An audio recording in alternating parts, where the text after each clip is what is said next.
একজন প্রশ্ন করেছেন, সামনে বিশ্বকাপ খেলা, এই বিশ্বকাপ খেলা আসলে ব্রাজিল আর্জেন্টিনার সাপোর্ট করা হয়। আমরা যদি কোনো মুসলিম দলকে সাপোর্ট করি এবং তাদের পতাকা যদি আমাদের বাড়িতে উড়ায়, গুনাহ হবে? দারুণ প্রশ্ন না ভাই? জরুরি প্রশ্ন প্রিয় ভাইয়েরা। আমি আপনাদের কাছে তিনটা জিনিস বলবো ভাই। এক নম্বর বলবো, বিশ্বকাপ ক্রিকেট খেলা হচ্ছে, বাংলাদেশও সেই খেলায় অংশগ্রহণ করছে।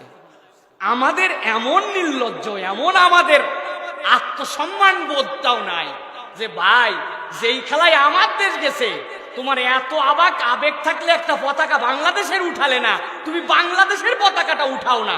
আমি উঠাতে বলতেছি না, খেলাকে সাপোর্ট করতেছি না, কিন্তু তুমি বাংলাদেশের পতাকা উঠাও না।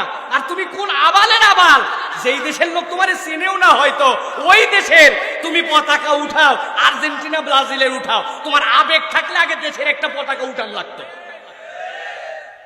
দুই নম্বর কথা হচ্ছে ভাই, এই দুনিয়ার ব্যাপার আল্লাহ বলছেন দুনিয়াটা খেলতামাশা।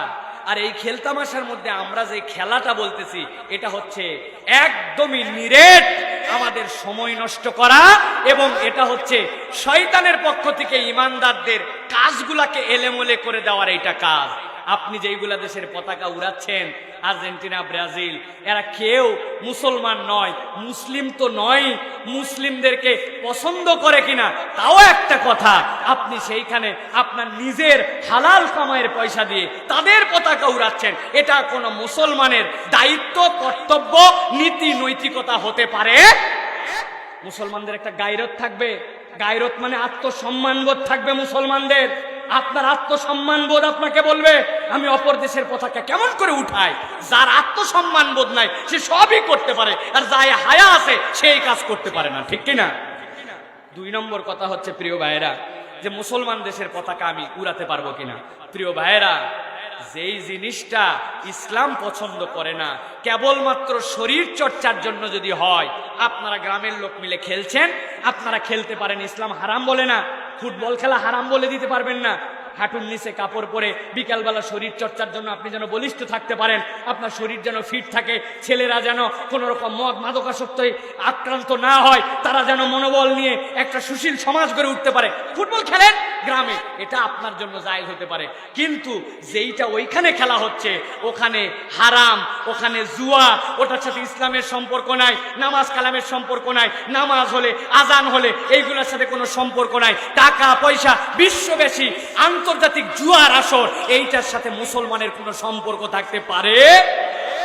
সম্ভব নয়। প্রিয় ভাইয়েরা, আপনার সামনে উপস্থাপন করা হচ্ছে এটা এরকম যেন যে দুধের বোতলে মদ, বোতলটা দুধ কিন্তু আপনি মদ। খেলাটা আপনার জন্য, আপনি বলছেন ইসলামিক দলের পতাকা উড়াতে পারবো কিনা, মানে খাচ্ছেন মদ, মোষ একটু উঁচু করে। লোক জিজ্ঞাসা করছে কিরে গোপ উঁচু করে খাস কেন? বলে আমি শুনছি গোপের পানি নাকি হাওয়া হারাম, খায় মদ উঁচু করে গোপ। এখন আমাদের অবস্থা হয়েছে ওই রকম। খেলা ফুটবল, যার সাথে ইসলামের কোনো সম্পর্ক নাই, একদম অযথা একটা সময়, সেটা আপনি ইসলামিক দেশ বলে তার পতাকা আপনি উড়াবেন না, এটা ইসলামের সাথে যায় না। তিন নম্বর কথা বলবো, 1972 সালের বাংলাদেশের যে পতাকার অ্যাক্ট, যেটা 2010 সালে কারেকশন হয়েছে, সেই নীতিমালা অনুযায়ীও আমাদের এই পতাকা উড়ানো আমাদের জন্য নৈতিক নয়। কোন দেশের পতাকা উড়াতে হলে আপনার দেশের পতাকা তার উপরে উড়াতে হবে। দুইটা পতাকা উঠালে বাংলাদেশেরটা ডানে রাখতে হবে, তিনটা হলে বাংলাদেশেরটা মধ্যে দিতে হবে, বাংলাদেশের পতাকা দিয়ে তারপরে অন্যের দেশের পতাকা দিতে হবে। আপনি বিশাল অমুক দেশের পতাকা, বেচারি চালায় ভ্যান, কাপড় কিনছে 500 গজ জমি বিক্রি করে, ওরে সুনামের সুনাম, তোমার খবর আছে। অতএব প্রিয় ভাইয়েরা, আমরা মুসলমান, আমাদের একটা আত্মসম্মান বোধ আছে। যুবকরা খবরদার এই কাজ করবে না, ঠিক কিনা? তুমি কাকে প্রমোট করতেছ? কার জার্সি পরে তোমার পিঠে ঘুরতেছ? তোমার লজ্জা হওয়া উচিত। যাদের 4টা 5টা সন্তান হওয়ার পর বিয়ে করতে চায়, ইসলামে বিয়ে আগে না সন্তান আগে? আর তাদের 5টা সন্তান হওয়ার পর বিয়ে করতে চায়, তোমার লজ্জা করে না? পিঠের মধ্যে 4 জার্সি নাম্বার লেখে, পর্তুগালের প্লেয়ার, আর্জেন্টিনার প্লেয়ার, ব্রাজিলের প্লেয়ার, তার নাম লেখে তুমি ঘুরে বেড়াচ্ছ। তুমি আব্দুল্লাহ, অথচ সে হচ্ছে জেনাকারী, তার নাম তোমার জার্সিতে। তোমার লজ্জা হওয়া উচিত। মুসলমানের সন্তান কখনো আদর্শও মানতে পারে না, এই জার্সিও পড়তে পারে না, ঠিক কিনা?